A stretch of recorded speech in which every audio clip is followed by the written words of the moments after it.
ada satu tema yang penting sekali. Hidup nyaman dalam api Tuhan.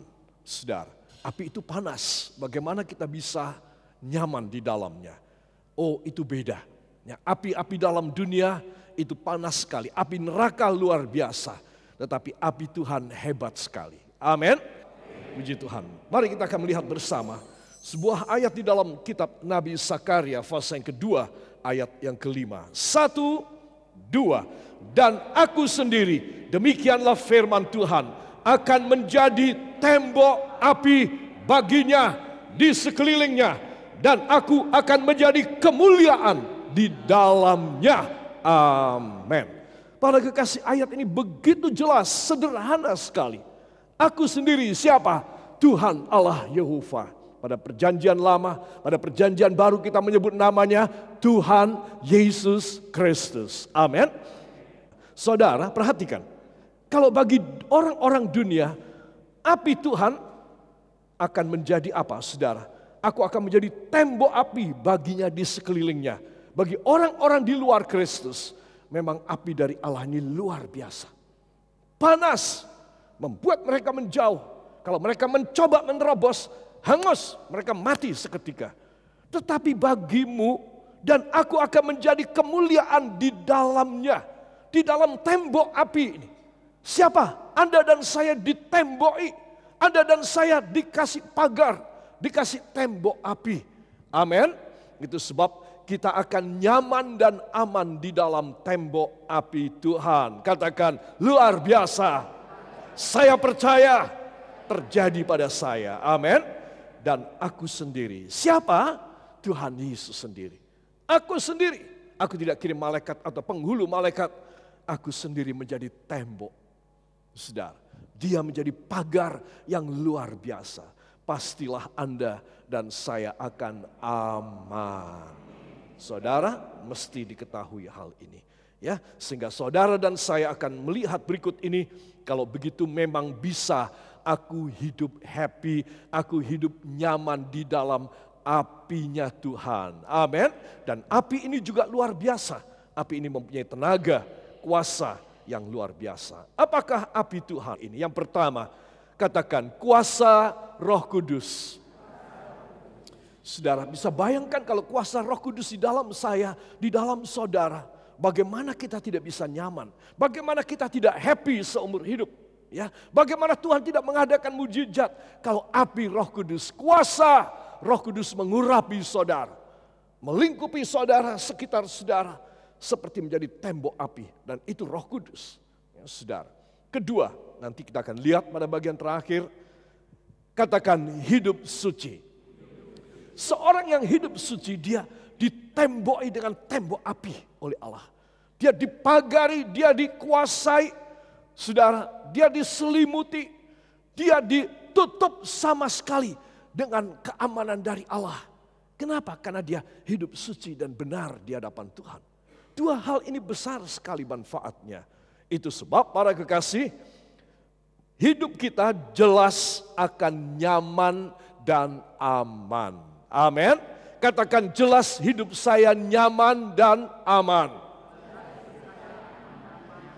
Ya, kurang jelas kelihatannya. 1, 2.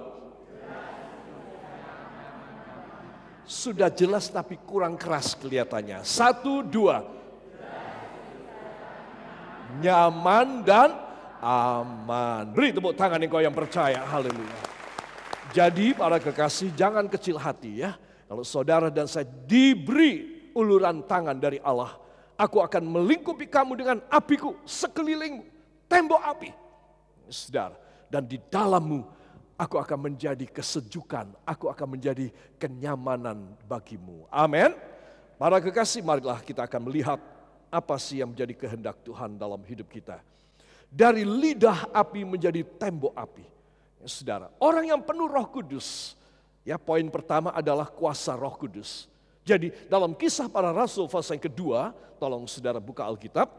Kisah Para Rasul pasal yang kedua. Kenapa kita harus penuh dengan Roh Kudus, para kekasih? Bukan hanya kita memohonnya pada setahun sekali, pada menjelang hari Pentakosta, dalam doa yang khusus, tetapi setiap hari. Katakan setiap hari. Saudara, di dalam 4 ayat ini, Kisah Para Rasul pasal yang kedua ayat 1 sampai dengan ayat yang keempat, kita melihat Tuhan untuk pertama kali mencurahkan Roh Kudus kepada 120 orang murid di kamar loteng di kota Yerusalem. Ya, saya akan mengajak saudara untuk membaca ayat 2, ayat 1 sampai 4. 1, 2. Ketika tiba hari Pentakosta, semua orang percaya berkumpul di satu tempat. Tiba-tiba turunlah dari langit suatu bunyi seperti tiupan angin keras yang memenuhi seluruh rumah di mana mereka duduk.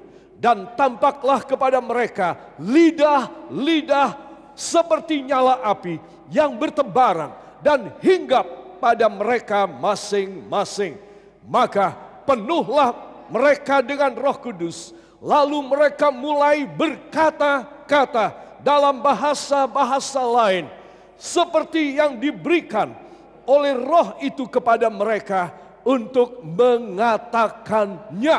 Amin. Saudara yang kekasih, lihat ketika mereka berkumpul bersama, betapa pentingnya perkumpulan kita. Kita bisa dipenuhi dengan Roh Kudus di rumah, berapa kali saya katakan demikian. Saudara, tetapi ketika saya dan saudara berkumpul ini, kekuatan kita, keinginan, kerinduan kita, semangat kita, saudara, akan ikut membakar orang lain. Ketika saudara berhimpun, ada di antara kita saudara-saudara yang lain yang sedang susah hatinya, yang sudah putus asa, yang tidak punya uang, tidak punya berkat, yang lagi sakit belum sembuh, yang kepikiran banget. Nah, mereka ketika saudara datang, saudara yang kuat datang, saudara, kita ketika menyembah, dia mengangkat tangan, Tuhan menyerbu kita dengan Roh Kudus. Berbahagialah orang-orang yang lembek, yang letih dan lesu, orang-orang yang sedang lemah pada waktu mereka datang bersama kita, berbahagia mereka, karena mereka akan dikuatin oleh Roh Kudus. Amin. Jadi kita bisa berbakti sendirian, tetapi lama-lama kita akan egois. Kita harus berbakti bersama untuk memberi kekuatan. Ketika kita sendiri lemah, kita datang kepada Tuhan. Aku percaya nanti saudara-saudara yang lain dan firman akan menguati aku. Ketika memuji Tuhan, ketika aku mengangkat tangan di rumah Allah, Tuhan Allah Roh Kudus akan menyerbu hidupku dan memberi kekuatan dan tenaga yang baru. Amin. Demikian juga dengan saat ini. Katakan juga dengan saat ini. Bila saya datang dalam beban yang berat, dalam kelemahan saya, dalam penyakit saya percaya Roh Kudus akan menyerbu saya dan memberikan mujizat kepada saya. Saudara percaya? Angkat tangan, ucapkan terima kasih engkau yang percaya. Terima kasih Tuhan, tidak sia-sia orang berbakti. Tidak sia-sia orang meninggalkan rumah dan pekerjaannya. Karena mereka akan dikuatin, mereka akan menerima tiupan angin Roh Kudus dalam hidup mereka dan membakar hidup mereka dengan api Allah. Terima kasih Bapa, dan kita yang percaya mengaminkan. Amin. Haleluya. Beri tepuk tangan yang baik bagi dia. Jadi semua katakan lidah api menjadi tembok api. Ya, saudara. Nah, lidah api adalah orang yang diurapi dengan Roh Kudus. Maka Tuhan sendiri yang akan maju di depannya. Orang yang diurapi dengan Roh Kudus, Allah yang akan bekerja untuk dia. Yang percaya katakan, saya percaya. Saya akan pulang sebentar. Saya tidak ragu dan bimbang. Saya tidak kurang pede. Saya berani hati. Tuhan yang maju bagi saya. Dalam nama Yesus. Ucapkan terima kasih sekali lagi. Terima kasih engkau dipermuliakan dengan memberi dan memberi kepada kami. Dan sekali ini lidah api, yaitu kuasa Roh Kudus, akan kau beri dalam hidup kami. Hanya di dalam nama Tuhan Yesus Kristus, Juru Selamat dan Penebus kami. Kita yang percaya mengaminkan. Amin. Beri tepuk tangan yang baik bagi dia. Para kekasih, kita akan membuka Alkitab kita dalam kitab Keluaran pasal yang ke-14. Betapa Api dari Tuhan ini luar biasa. Keluaran 14 ayat 20 dan 21. Saudara, kisahnya bila saudara membaca judul dari ayat 15 mulai, menyeberangi laut Teberau, ya. Dan kita melihat ini kejadian yang luar biasa. Ketika laut Teberau itu dibelah menjadi dua. Ya, saudara, ada dinding di sini, dinding air yang luar biasa. Di sebelah sini juga ada dinding air. Nah, saudara, mari kita akan membaca bersama. Apa yang terjadi pada waktu itu, ya saudara? 1, 2. Demikianlah tiang itu berdiri di antara tentara orang Mesir dan tentara orang Israel. Dan oleh karena awan itu menimbulkan kegelapan, maka malam itu lewat sehingga yang satu tidak dapat mendekati yang lain semalam-malaman itu. Lalu Musa mengulurkan tangannya ke atas laut, dan semalam-malaman itu Tuhan menguakkan air laut dengan perantaraan angin timur yang keras, membuat laut itu menjadi tanah kering. Maka terbelahlah air itu. Amin. Semua katakan, wow, luar biasa. Mengapa saya tidak mengalaminya? Para kekasih, kita harus mengalami. Apa yang saya maksud dengan kita mengalami? Api Tuhan melindungi kita. Orang yang penuh dengan Roh Kudus, para kekasih, maka dia dipisahkan dari kejahatan dan kehancuran.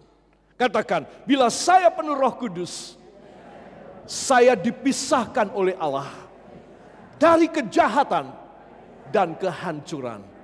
Saudara, kisahnya ini untuk pertama kalinya bangsa Israel mengalami satu mujizat yang mengherankan mereka. Hari demi hari mereka selalu mendapat mujizat yang aneh-aneh. Pertama mereka mendapat mujizat apa? Yaitu tengah malam setelah mereka makan domba Paskah yang tidak dibumboni, cuma daging yang pahit. Dan mereka makan sambil berdiri, siap-siap. Mungkin bawa ransel, bawa tongkat, bawa bangkelan, baju dan lain sebagainya. Sambil berdiri mereka makan. Karena sebentar ada tanda untuk mereka berangkat keluar dari Mesir. Saudara, ketika itu mereka mendengar lolongan histeria yang menyayat hati di seluruh negeri Mesir. Yaitu anak-anak sulung pada mati semua. Anak sulung manusia, anak sulung binatang. Mereka begitu mengerikan mendengar itu semua, saudara. Dan mereka melihat sekelebat malaikat maut, sekelebat malaikat maut, sekelebat malaikat maut yang membunuh anak-anak sulung orang-orang Mesir. Tetapi mereka selamat, saudara. Kemudian mereka berjalan. Datanglah mujizat yang kedua.